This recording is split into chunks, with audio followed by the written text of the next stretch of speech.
Good morning, Mr. Secretary. Good morning, good morning. As you can see, we are a quiet, conservative, really shy group. But special shout out to our delegation from Puerto Rico. Me trajeron coquito o algo. La bandera, ese es bueno. So, Mr. Secretary, first of all, thank you for being with us today. We know that you have no shortage of things on your agenda, but we appreciate you taking the time to be with our family here in Washington, D.C. And as Mara talked about in your biography, you and your wife are both first-generation college graduates. Would you mind talking a little bit about your experience as a first-generation college student and how that impacted your work today? Absolutely. Well, first of all, it's just an honor to be here. I love the energy in the room. You know, when I think about the students we serve, they need cheerleaders out there. They need cheerleaders out there. And when I walk in and the energy you give me, I can just imagine how lucky the students are when they feel that love. And I'll tell you, to connect to that question, there's nothing that I do today as Secretary of Education that is not influenced by my own experience as a first-gen and my wife's experience as a first-gen. You know, I always say that, and people ask, you know, what's the biggest challenge in your ascension or whatever? I said, you know, it's a culture of low expectations sometimes. You know, I used to say that if you're a betting person, you wouldn't have bet on me 40 years ago. Yet I'm advising the president now. How many students out there are smarter than me, with more potential than me, who people look at them and only see deficit? So yes, my experience as a first gen does influence me, and my wife's as well. College opened doors for us. My children will benefit because of our experience. So it's not lost on me that every kid that you represent, every student you support, is Marissa or me 40 years ago or 30 years ago when I was ready to go to college. It influences me. I mean, I could go on and on about how programs like this, so that energy, I'm not joking when I say that energy that you have, we need that in this country. We need cheerleaders for our students. We need to, you are the great equalizers in a system that right now is not a level playing field. The work that you do fills in those gaps that our kids need so they could get a fair shake. That's the bottom line. So I'm happy to be here, happy to support the work you're doing, happy to push for $1.2 billion in our budget.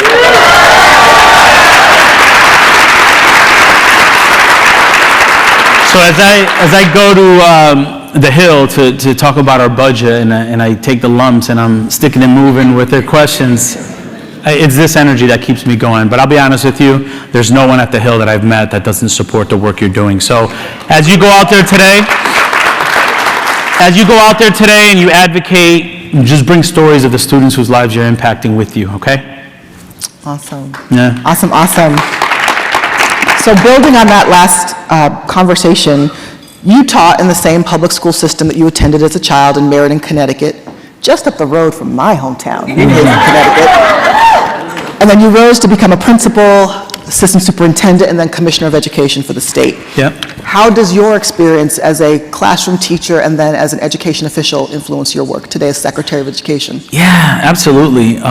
You know, it's funny, I was in Meriden over the weekend and I ran into a parent of a student that I had in my first year teaching in 1998. And the kid's like in his 30s now, and I remember him and his mother, and it influences it a lot. You know, when I make decisions about what we're fighting for, what the values are of the Department of Education, what we're fighting for in our budget, it's, you know, my experience is reflected in there as a fourth grade teacher, as a school principal. And I was a school principal for a school, elementary school, that had 3- and 4-year-olds with developmental delays.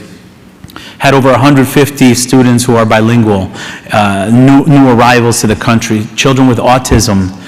We had programs in there. It was a beautiful school, and in my role now, I'm able to fight and advocate knowing what these students are experiencing in the schools and fighting for a better experience. It does help to have the experience. It helps to come from a community that, where I live, is 80% free and reduced lunch. and I have the resources to move, but I don't want to move. That community gave me the opportunity to serve where I'm serving. Why am I going to abandon it when you get that role, you know? And I guess my message in teaching in a public school for a very resource-deprived community is that there's treasures in our classroom, and we have to see our students as assets and recognize that when they bring a lived experience that's not typical, that's an asset for them to use later when they're making decisions around things that affect people who maybe have a different trajectory too. So you'll see it in our budget, whether we're talking about improving reading and math for students and fighting for money there, when we're talking about increasing mental health supports for students, when we're talking about opening up access to higher education for students who historically wouldn't have those opportunities, or when I'm promoting bilingualism as a superpower. You know, these are the things that are influenced by my professional experience as a teacher. Excellent. And I love this question. Leading the nation's education system, what have been some of the most rewarding and most challenging, let's say, parts of your work? There's so much in terms of rewarding. I've had the privilege of visiting 46 states, many countries, and getting into classrooms and seeing students and seeing the success. You know, for me, this is not about policy, this is about people. You get to impact people's lives. So when I talk to a school teacher who comes up to me in the hallway and says, I just had $130,000 of debt forgiven thanks to the public service loan forgiveness,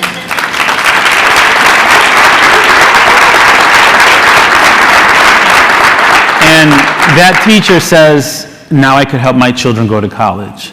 I had one teacher who's been teaching over 20 years tell me, I think it was in Philadelphia, she said, my husband's disabled, and the $20,000 in debt relief, this is a teacher who's been teaching over 17 years, the debt relief that I got, $20,000, now I could make sure the bathtub is handicap accessible. I'm like, you've been working 20 years, and you still, that's something that you can't do? You know, it's unacceptable. But the fact that the work that we're doing collectively at the Department of Education is opening those opportunities for people. So we got educators, we're supporting our educators, opening the door to college with greater Pell dollars.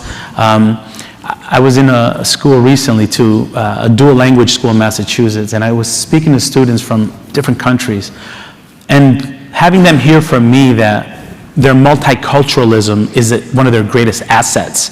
At a time where in parts of our country people are attacking diversity, people are trying to rewrite history, I'm privileged that I get to look at students in the face and say, because you know two cultures or you have two languages, you have an asset that's going to make our country better. That's a privilege for me, and I embrace that any chance I get. And I think, you know, what are some of the challenges? I mean, I could tell you the political partisanship, which is a challenge. I could tell you that, you know, one of the things that I learned is the pace of federal government is slower than I want on a lot of things. I was a school principal that I used to eat while I was walking and doing something else, you know, that pace. But I think for me, some of the more frustrating things is how in some places we're going backwards on our American values. And we have to be on offense, and we have to double down on our efforts to stand up for students.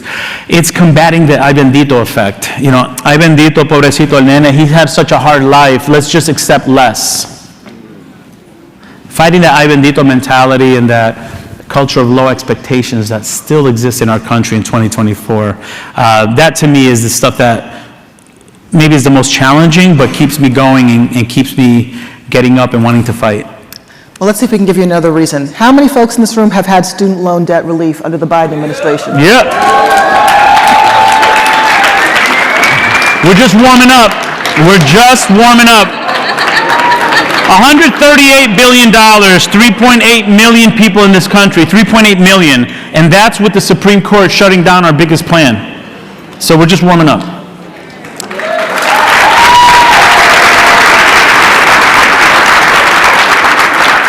So the secretary can only be with us a short time, but he has agreed to take a few questions from the audience. If you do have a question, if you could please use the mics in the aisles and let us know your name, your TRIO program, as well as your institution.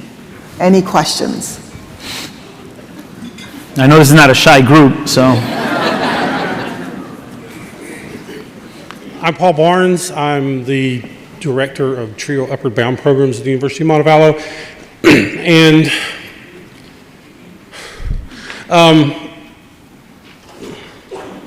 we appreciate the college student loan forgiveness program, but for my kids, my upward bound kids who are going to be going to college in the next year or 2 or 3 or 4, what's being done to fix the problem that's causing the crisis? Yeah, that's a good question. So thank you for that. And where are you from? Alabama. Okay, good. Thank you. Shout out to Alabama, man. Let's show Alabama some love.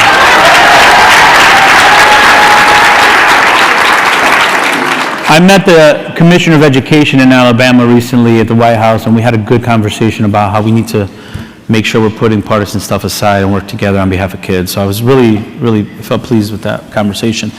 So I always say, you know, when I became Secretary of Education, the President looked at me and said, we got a broken system, fix it. So student debt relief gets a lot of love, it gets a lot of attention, but that to me is a fraction of what we're doing to address the barriers that exist to college affordability and college accessibility. So you're going to hear about the SAVE plan soon, right? The most affordable income-driven repayment plan, that's new. You heard about public service loan forgiveness. You might have heard about what we've done to go after these for-profit schools that are preying on our students, our first gens, right? They're selling them a bill, you know, oh, you're going to get this or that. They got fancy brochures. They got beautiful commercials. But the kids end up with debt with a credential that's not worth the paper it's written on. We're going after those folks. We're pushing for gainful employment rules, which hopefully, if you're not familiar with them, get familiar with them. To talk in plain language, which is sometimes hard to do in DC, plain language about the return on investment of colleges. So gone should be the days of a $150,000 degree for a job that you're going to get paid $35,000.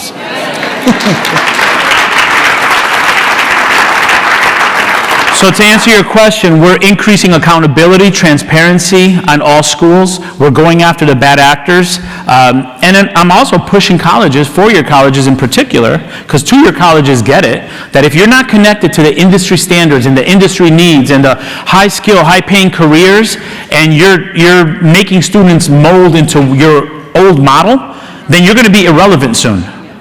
And that's the message. And I'm telling colleges, like, when we talk about, and I'll give you a very specific example. I don't like talking in top lines. You got the infrastructure plan, right? Every state in this country has projects going on thanks to the bipartisan infrastructure plan that this president pushed. Every president talked about it before, and this president got it done. If you go to invest.gov, you'll see where in your state there are jobs, right?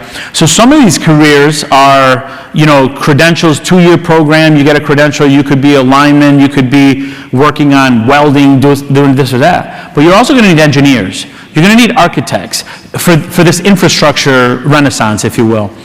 I'm telling our 4-year schools, if you're not getting students into those programs and instead you're filling them up in programs because those programs have existed in your schools forever, you're working yourself into irrelevance. And, you know, so I'm being very clear with them on that, and they're listening, but you're absolutely right. Student debt relief is only a fraction of the strategy. We have to lower college costs, we have to increase the return on investment, and we have to call out bad actors, public and private, who are using this as a money-making scheme and not helping children.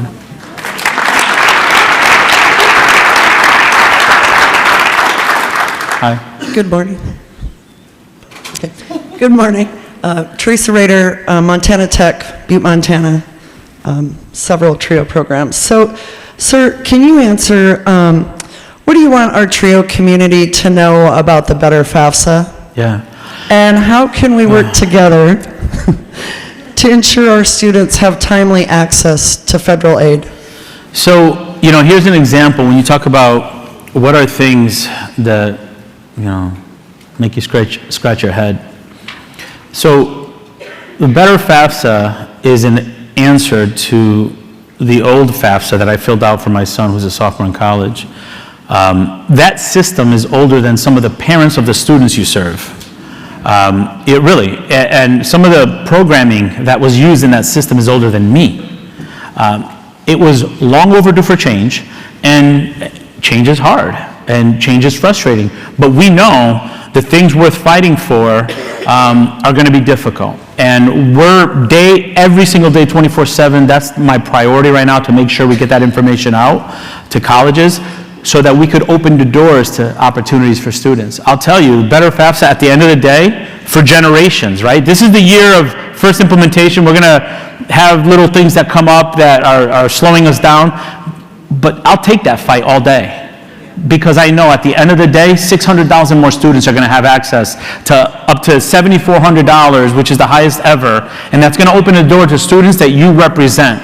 So when we talk about, what are my priorities, I'm going to fight that fight. I'm going to put myself out there to make sure that we have a system that's different. It's easier for me to protect the status quo of the old system that prevented a lot of the students that you represent from going to college. 600,000 more students that fit the profiles of students that would not have gone to college before are going to have access to it. I'm meeting with college financial aid administrators today at noon. We're communicating what the information is. We're getting them lined up to make sure that when they get those ICERs, they produce those letters as quickly as possible. We know it's a challenge. It's frustrating for me too, but I know at the end of the day, it's going to be worth it because more kids are going to have access to college. Thank you.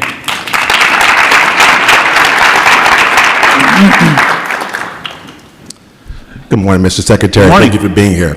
Alfred Bacon, Houston, Texas, Paris Foundation. We have about 5 TRIO programs. My question to you is, recently in Texas, they passed a bill banning diversity and equity and inclusion programs in public universities. How do you anticipate in these type of situations that will impact TRIO programs? I'm going to be very clear. Not only is there an attack on diversity, there's an attack on public schools.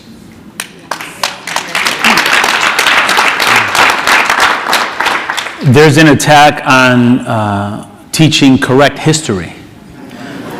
There's an attack on black books around black protagonists. And as far as Hispanics are concerned, Latinos, it's easier for me to find a children's book that has a dog as a main character than a Latino. I believe, not to digress too much, I believe this is a very calculated strategy. Every year, let's introduce a new boogeyman. 4 years ago it was the masks. Last year it was 3 years ago it was CRT. Then it was an attack on LGBTQ. Now it's vouchers. So there's an attempt to privatize and monetize public education. My question to you is, how much are you willing to roll up your sleeves and fight that fight? DEI elimination is just one of the strategies. Are we going to sit and take it? I have the Supreme Court shut down affirmative action. We saw what happened in California when they did that. The number of black and brown students going to colleges went down significantly. They still haven't recovered. Are we going to let that happen across the country? Don't think for a second that your visit here to DC is not impactful and that you don't have the opportunity to talk to your elected officials about the concerns that you have that we're taking a step backwards in many places. I would argue our collective ability to engage youth voice will determine how far we get.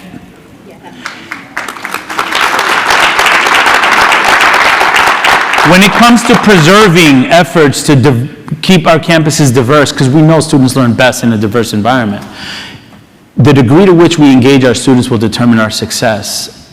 And I have to tell you right now, if you're going to sit on the sidelines or if you're going to wait to react, we're not going to make it. How are you galvanizing youth voice? Those are the leaders of today and tomorrow. How are you working in your programs to make sure the students' perspective is being represented at the boardrooms of your colleges? Our students are born leaders. Are we giving them the space to talk about it? I have more confidence in that generation than I do in the adults, I'll be honest with you. So how do we capitalize on this?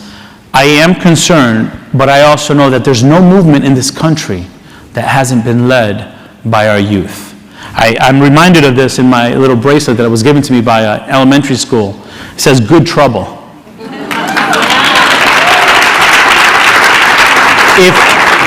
If we don't see our role as leaders to lift up the issues that are important to our students and provide platforms to students, then maybe we've gotten too comfortable in our roles, right? I pose this as the leadership challenge for this group. How are we going to get our youth engaged in what matters to them? That's what I signed up for, and I know that's what you signed up for. Thank you.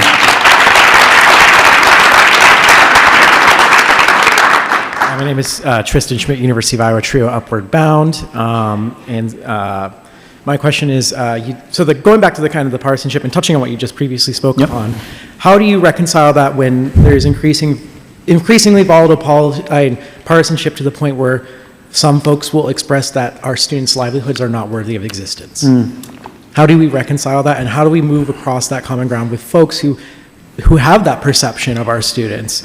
You know, I have students who are openly, they have identities they share with me. Right. And they don't share with others. Right. But they don't share that in those spaces because, they're scared of, things that happen like in the state of Oklahoma with Next Benedict. Yeah. So. Yeah, so, thank you for that question. How do you balance partisanship when you want to tell these people that they're hurting kids? And so there's a degree to which you have to engage in common ground. And this is a walk that I walk every day.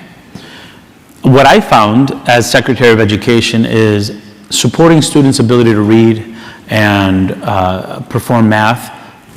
It's hard to make that a partisan issue. Now, the strategies, people might be divided. Mental health, providing support to our students, that's become a purple issue over the last several years. Now, you're going to have some extremists that's going to say that's indoctrination, and I've heard that, sadly. But mental health support for our kids is something that's pretty purple. College pathways, career pathways, that's become a purple issue. So I talk to my colleagues on both sides of the aisle to say, this is something that's going to help kids. I make it about kids. I make it about people's stories. That's where you bring the bipartisan, look, this is about kids. This is about so-and-so. I tell you to bring stories when you talk to the folks on the Hill. Bring stories, because that's what people connect with. Stories of children. That's how you do that. But then you got to call out people that are acting like fools, that are making decisions, and be unapologetic about it.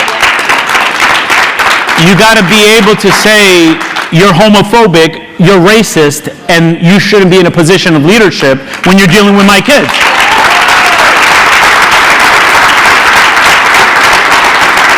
Because our kids need allies. And it's this group of students today, it's going to be this group of students tomorrow.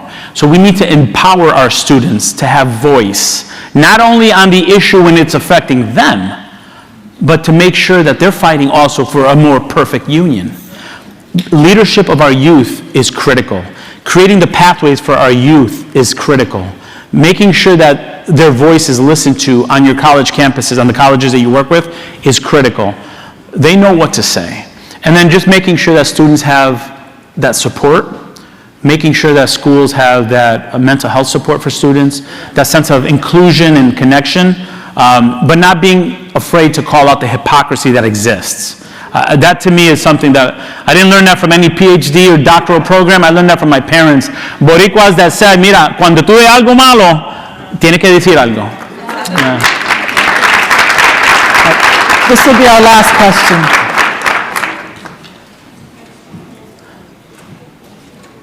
Why don't you do this? You guys are so nice, you're pointing to each other. Why don't you read your question, and you read your question, and I'll knock out the answer in a minute. Good morning. Michelle Danvers, Fowles, Bronx Community College Trio Pre-Collegiate Programs. Just revisiting the FAFSA question. I sat on a panel for New York State, and there's a bill about universal FAFSA. I'm just inquiring in terms of your thoughts on having universal FAFSA, given the success in 9 states, on a federal level, or is it your thought that it should remain in the states? Okay, I'll answer that in a minute. So my name is Sam Blanco III. I'm from the University of California at Davis, Director of Talent Search and Upward Bound. And I also just want to say on behalf of our Chancellor, Gary May, who's our very first African-American Chancellor, and to say that a Latino leading our education, to say that in one sentence for me means a lot. Thank you. It means a lot. So thank you so much for everything. And to have someone else also with a goatee leading our education, that's just from the heart. All day. As we here, 600 TRIO educators, what advice would you give us to foster leadership for our new generation of TRIO students who were born in the 2000s? Yeah. So, thank you. That makes us feel old, right? Yes, on FAFSA. So remember I said, I have a goatee, my man pointed it out. It was black hair about a year ago. This damn FAFSA, I got gray hairs now. It's easier to sit on the sidelines and let the old system work. The old system that I filled out for my son, that took me almost an hour. The old system that when I was a 17-year-old high school senior, I didn't want to put the pressure on my parents, I never filled it out. I moved 7 times before I was 13 years old. I qualified for some level of Pell. But the intimidation that I felt of these forms that my parents have to fill it out, it's going to get all this information. I never filled it out. That's the old FAFSA. The new FAFSA, 15, 20 minutes, you're filling it out. It's my expectation, and I told them this last week, that every high school principal find 20, 30 minutes to give our students an opportunity to fill it out in the schoolhouse so they could have the support of the adults. There's a reason why we went with better FAFSA. There's a reason why we're banging our head against the wall to try to get it done, because it's simpler and more students should fill it out. We should not be satisfied with a 50, 60% completion rate in our states. That's unacceptable. That's protecting the status quo. So, do I support required filling out FAFSA? I do, because the 17-year-old Miguel Cardona wish there was a rule in his school that said you have to fill it out.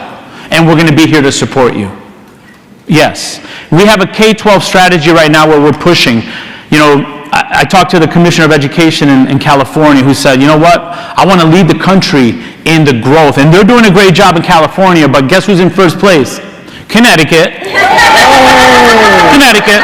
So there's going to be a friendly competition to see, which states are not only going to crush their last year's data, but also make sure that it's the norm to fill out FAFSA, no longer the exception. And we can't go through these trials and tribulations and then expect the same results. I expect better results across the country. There's more federal dollars than ever before. Let's close the gaps to college. Let's open the doors to higher education to more students across the country. That's worth fighting for. That's worth the gray hair. Now, coming over here.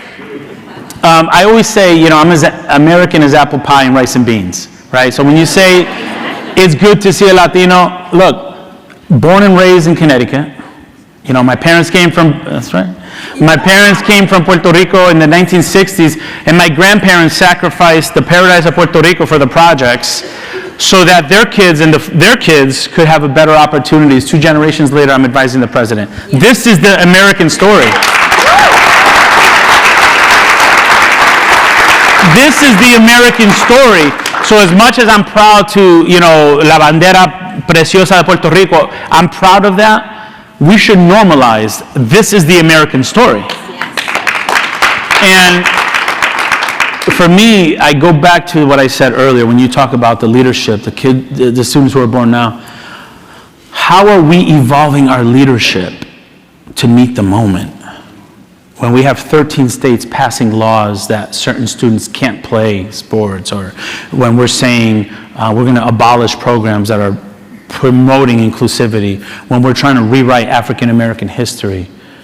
And if we stay with the same mentality that we had 5 years ago, we're missing the moment. So my question to you is, how is your calendar different than what it was 5 years ago?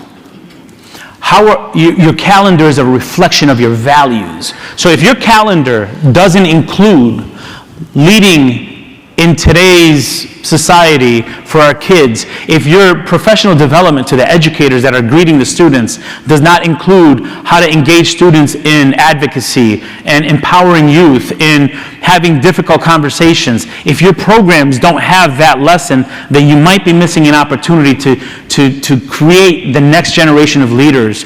If you're not managing up, which is always harder than managing down, if you're not managing up to ensure that the students who graduate the TRIO programs have a seat at the table in the leadership meetings at the university, then maybe you're missing an opportunity to say, our kids bring so much, we need to open the door to let them speak. This is a great time to be leading. It's an important time in our country's history. And while the headlines are going to talk about all the negative things that are happening to make students feel less involved, less included, my confidence is in the group here, because we're going to open the doors to students while others are trying to close them. And that's why I'm here today, and that's why I want to make sure you know that when I leave here, it's going to be hard work, but it's worth fighting for, and I'm honored to be able to advocate and fight for you as you do your important work. Thank you for having me this morning.